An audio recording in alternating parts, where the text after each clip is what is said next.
ग्वालियर में स्कूली छात्रा अक्षय हत्याकांड के बाद स्टूडेंट्स की सुरक्षा सुनिश्चित करने के लिए पुलिस प्रशासन ने कोचिंग और स्कूल संचालकों की बैठक आयोजित की। इस बैठक में कोचिंग संचालकों ने अपनी शिकायतें और सुझाव साझा किए हैं। कलेक्टर अक्षय कुमार सिंह और एसएसपी राजेश सिंह चंदेल, डीईओ अजय कटियार समेत पुलिस प्रशासन के तमाम अधिकारियों ने कोचिंग संचालकों के साथ बाल भवन में बैठक की। इस बैठक में कोचिंग और स्कूल संचालकों को स्टूडेंट्स की सुरक्षा के लिए बेहतर इंतजाम करने की समझाइश दी। वहीं शहरी क्षेत्रों में संचालित 1700 से ज्यादा कोचिंग संचालकों को अपने संस्थान में सीसीटीवी और शिकायत पेटी लगाने पर जोर दिया गया। वहीं कोचिंग संचालकों ने भी पुलिस प्रशासन से छात्राओं की सुरक्षा के लिए कोचिंग क्षेत्र में पेट्रोलिंग और पुलिसकर्मी तैनात करने की बात कही है।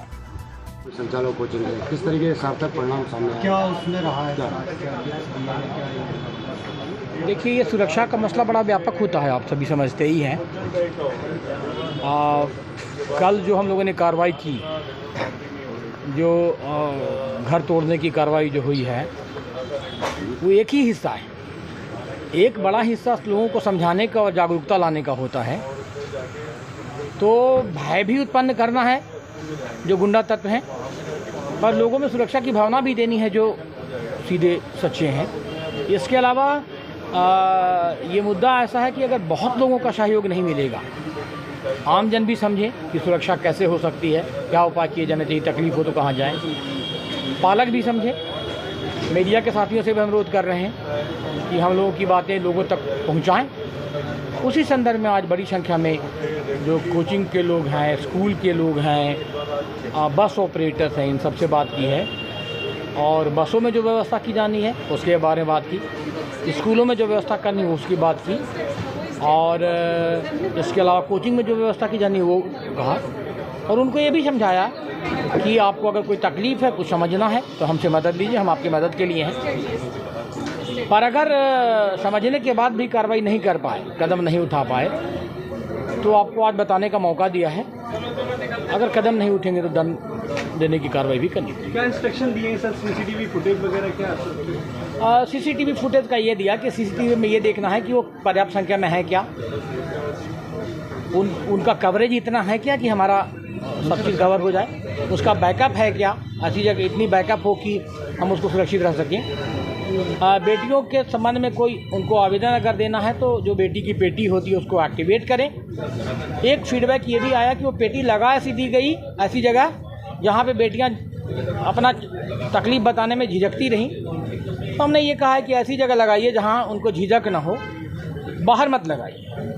ये बात हुई। इसके अलावा बसेस के बारे में बात हुई। आपको पता ही होगा कि कुछ समय पहले हम लोगों ने ई रिक्शा और ऑटो वालों की मीटिंग ली थी, तब भी ये बात आई थी कि आखिर कुछ दायरा तय करना पड़ेगा कि बसेस किधर, ई रिक्शा किधर, ऑटो किधर। यदि भी सहमति नहीं बनी, पर ऐसे ही तो धीरे धीरे रास्ता निकलेगा। आखिर हम वो तय कर लेंगे। आपको मालूम है शहर में बसों की बड़ी तकलीफ़ है, हमारे पास बसेस है नहीं, शहर में नहीं चल पा रही है, और तीनों एक दूसरे से जुड़ी हुई चीज़ें हैं। तो धीरे धीरे करके इन सबसे चर्चा करके ये रास्ता निकालने का कोशिश कर रहे हैं कि ये रिक्शा कहाँ हो, ऑटो के क्षेत्र में ज़्यादा हो और छोटी बसेस के क्षेत्र में हो। तो उस बिंदु पे आज चर्चा हुई। यद्यपि प्रमुख रूप से चर्चा स्कूल और कोचिंग के बसेस का था, पर दूरगामी जो शहर में हम लोगों ने ट्रांसपोर्ट की व्यवस्था करने की कोशिश शुरू की है, उस पर भी उनसे चर्चा। जो इफेक्टिव कम्युनिकेशन कहीं ना कहीं है कि कोचिंग संचालक और स्कूल संचालक, ये जहाँ पर हमारे बच्चे हैं जो भविष्य के नागरिक हैं, और उनकी सुरक्षा के लिए जो बात आती है कि महिलाओं की सुरक्षा के लिए इश्यूज आते रहते हैं, उनके साथ बैठ के तय करना था। तो कई सारी बातें सिटिंग प्लान से लेके, महिलाओं का आना जाने से लेके, बच्चों के जो इस तरह के उद्दंड तरीके से कुछ आते हैं बच्चे और वो करते हैं, और उनके आसपास की जानकारी, ये सारी चीज़ें भी उनसे चर्चा की गई है। साथ में इनको बताया गया कि बेटी की पेटी हमेशा अपने यहाँ लगाएं, और हमारे थाने वाले जो ऊर्जा डेस्क है वो और थाना प्रभारी इसको मॉनिटर करेंगे, सीएसपी इसको सुपरवाइज़ करेंगे, और इसमें डेली इनका आना जाना हो उस जगह पे, ताकि रोज़ का कम्युनिकेशन एक हो जाए। एक व्हाट्सएप ग्रुप भी थाने स्तर पे बनाने के लिए कोचिंग संचालकों, स्कूल संचालकों का कहा गया है, जहाँ पे लड़कियों का आना जाना है, ताकि पहले तो कम्युनिकेशन बना रहे। कई बार घटना होने के बाद में उसको प्रेजेंटेशन अलग अलग तरीके से हो जाता है, तो वो एक ध्यान रखने के लिए कहा गया है। यहाँ पर हम लोगों ने अभी कल जो मीटिंग ली थी हमारे डी साहब के साथ में, उसमें सबको तय किया गया है कि जो इस कोचिंग का छूटने का और आने का टाइम है, उस टाइम पर अगर कोई इस तरह के सामाजिक तत्व घूमते हैं, आसपास होते हैं या ज़बरदस्ती वहाँ बैठे रहते हैं, उनको भी चिन्हित करके, उनको भी आइडेंटिफाई करके उन पर कार्रवाई करनी है।